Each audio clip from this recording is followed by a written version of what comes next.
ನಮಸ್ಕಾರ ವೀಕ್ಷಕರೇ, ಕನ್ನಡ ಪವರ್ ಟಾಲ್ಸ್ಗೆ ನಿಮಗೆ ಸ್ವಾಗತ. ನಾವು ಇವತ್ತು ಯಾವುದರ ಬಗ್ಗೆ ತಿಳಿದುಕೊಳ್ಳಲು ಹೊರಟಿದ್ದೀವಿ ಅಂದರೆ ಶಿವ ಮತ್ತು ಭಸ್ಮಾಸುರನ ಕಥೆಯ ಬಗ್ಗೆ ತಿಳಿದುಕೊಳ್ಳೋಣ. ಶಿವನು ತುಂಬ ಶಕ್ತಿಶಾಲಿಯಾಗಿದ್ದನು, ಆದರೆ ಅದೇ ಸಮಯದಲ್ಲಿ ತನ್ನ ಭಕ್ತರಿಗೆ ಮುಗ್ಧನೂ ಆಗಿದ್ದನು. ಶಿವನು ತನ್ನ ಭಕ್ತರು ದೇವತೆಗಳು ಅಥವಾ ಅಸುರರು ಎಂಬ ಭೇದವನ್ನು ಎಂದಿಗೂ ತೋರಿಸುತ್ತಿರಲಿಲ್ಲ. ಒಮ್ಮೆ ಭಸ್ಮಾಸುರ ಎಂಬ ರಾಕ್ಷಸ ಅಸುರ ಶಿವನಿಗೆ ದೊಡ್ಡ ಬೆದರಿಕೆಯನ್ನು ಹಾಕಿದನು.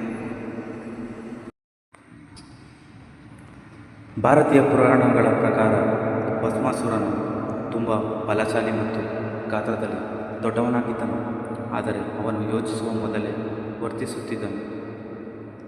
ಅವನು ತಮ್ಮ ಸಮುದಾಯದಲ್ಲಿ ಅತ್ಯಂತ ಶಕ್ತಿಶಾಲಿ ಅಸುರನಾಗಬೇಕೆಂದು ಬಯಸಿದನು.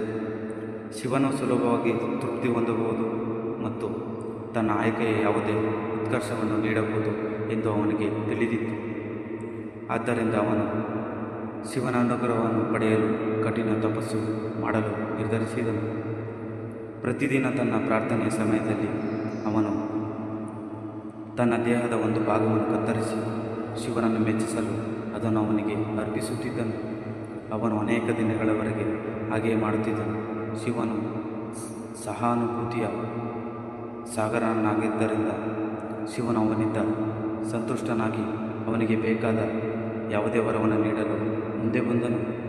ಅವನು ಅಮರನಾಗಲು ಬಯಸಿದನು ಮತ್ತು ಅವನು, ದೇವರೇ, ನಾನು ನನ್ನ ಬಲಗೈಯನ್ನು ಯಾವ ವ್ಯಕ್ತಿ, ಸ್ಥಳ ಅಥವಾ ವಸ್ತುವಿನ ಮೇಲೆ ಇಡುತ್ತೇನೆಯೋ ಅದು ಬೂದಿಯಾಗಲಿ ಎಂಬ ಆಶಯವನ್ನು ನನಗೆ ದಯಪಾಲಿಸಿ ಎಂದು ಕೇಳಿದನು. ಶಿವನು ಅವನಿಗೆ ವರವನ್ನು ನೀಡಿದನು ಮತ್ತು ಭಸ್ಮಾಸುರನು ತುಂಬ ಸಂತೋಷಪಟ್ಟನು.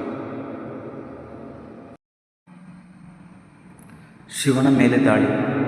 ದುಷ್ಟ ರಾಕ್ಷಸನಾಗಿದ್ದ ಭಸ್ಮಾಸುರನು ಶಿವನ ಮೇಲೆ ತನ್ನ ವರವನ್ನು ಪ್ರಯೋಗಿಸಲು ಬಯಸಿದನು ಮತ್ತು ಅವನ ತಲೆಯನ್ನು ಮುಟ್ಟಲು ಪ್ರಯತ್ನಿಸಿದನು. ಇದರಿಂದ ಭಯಭೀತನಾದ ಶಿವನು ಭಸ್ಮಾಸುರನಿಂದ ಓಡಿ ಹೋಗಬೇಕಾಯಿತು ಮತ್ತು ಅವನಿಗೆ ಸಹಾಯ ಮಾಡಲು ವಿಷ್ಣುವಿನ ಬಳಿಗೆ ಹೋದನು. ವಿಷ್ಣು ಅವತಾರ. ಮೋಹಿನಿ. ವಿಷ್ಣು ಮೋಹಿನಿ ಎಂಬ ಸುಂದರ ಯುವಕನ್ಯಾಗಿ ತನ್ನನ್ನು ತಾನು ಬದಲಾಯಿಸಿಕೊಂಡನು.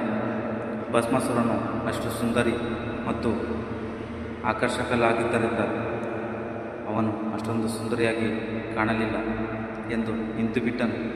ಭಸ್ಮಾಸುರನು ಒಂದು ನಿಮಿಷ ತಾನು ಯಾರೆಂಬುದನ್ನು ಸಹ ಮರೆತು ಬಿಟ್ಟನು.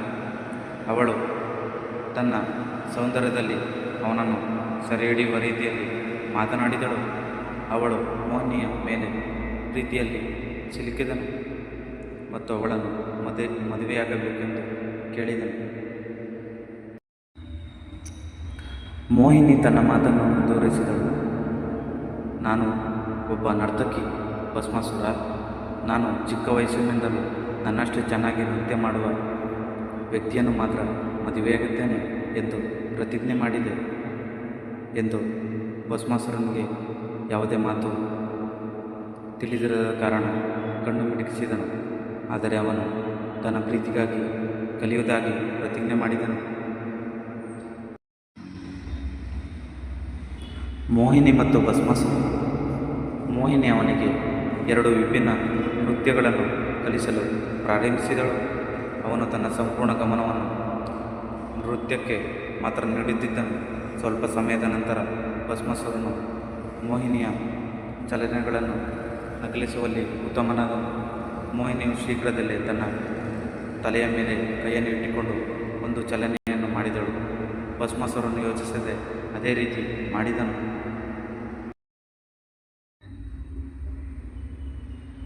ಭಸ್ಮಾಸುರನ ವಧ. ಶಿವನ ವರ ಫಲಿಸಿತು ಮತ್ತು ಅವನು ಭಸ್ಮಭೂತಿ ರಾಶಿಯಲ್ಲಿ ಸುಟ್ಟು ಹೋದನು. ಮೋಹಿನಿ ಭಸ್ಮಾಸುರನ ಚಿತಾಭಸ್ಮವನ್ನು ನೋಡುತ್ತಿದ್ದಾಗ ಶಿವನು ಮೋಹಿನಿಯ ಮುಂದೆ ಕಾಣಿಸಿಕೊಂಡನು. ಶಿವನು ವಿಷ್ಣುವಿಗೆ ಧನ್ಯವಾದ ಹೇಳಿ ಕೈಲಾಸಕ್ಕೆ ಹಿಂದಿರುಗಿದನು.